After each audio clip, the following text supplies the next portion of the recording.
100 anti-Semitic incidents reportedly occurred in the US during the 10 days following the country's presidential election. That's according to the civil rights watchdog group known as the Southern Poverty Law Center. The report looked at 867 hate attacks targeting minorities. According to the non-profit organization, the incidents involving Jewish people represented about 12% of the hate acts during the period. They included 80 vandalism and graffiti incidents, depicting swastikas without specific references to Jewish people, while others targeted them more openly with the harassment of individuals or the vandalizing of a synagogue. Many of the vandalism incidents also included references to Trump. The figures aside, the question is, does the rise of anti-Semitism in the US endanger Israel in any way? To start with, there is a big question whether these reports on a rise of anti-Semitism are genuine.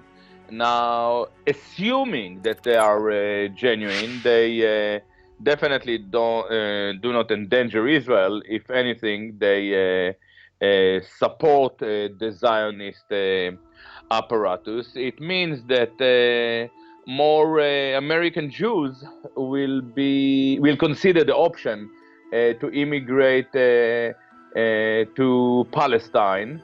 If anything, it is bad news for the Palestinians. Definitely not a problem to Zionism or to Israel. Israel is fueled by anti-Semitism.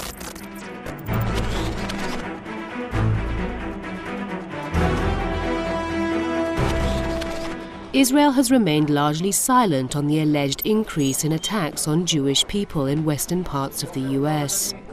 But media reports suggest that at least one public figure has welcomed the rise of anti-Semitism in America. In a column for an Israeli newspaper, Yaron London, a prime-time host on Israel's Channel 10, wrote that a worldview which supports white supremacy matches Tel Aviv's interests. He goes on to say, quote, "If Trump's people are more disgusted by Arabs than they are by Jews, we have struck quite a good deal." The Israeli media figure noted that Trump and his friends see Israel as a forefront against what he called the barbarians. When there is no anti-Semitism, Israel and Zionist institutions will invent it. They will, by means of fake news, they will create an image of a rise of anti-Semitism. We saw it in Britain. It's all fictional numbers. What we clearly see in Europe, in Britain, in America, is actually a sharp rise in Islamophobia, not in Jew hatred.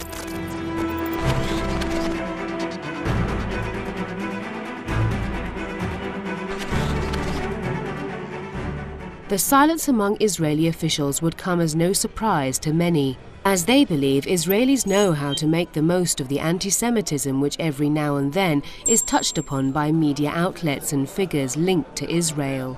Tel Aviv has always tried to portray itself as being under threat to advance its agendas in the international community. Meanwhile, even some Western observers believe that anti-Semites do not necessarily oppose Israel, just as many Jewish people in both Europe and the US consider Judaism to be totally separate from Zionism, which is the racist school of thought Israel was created by.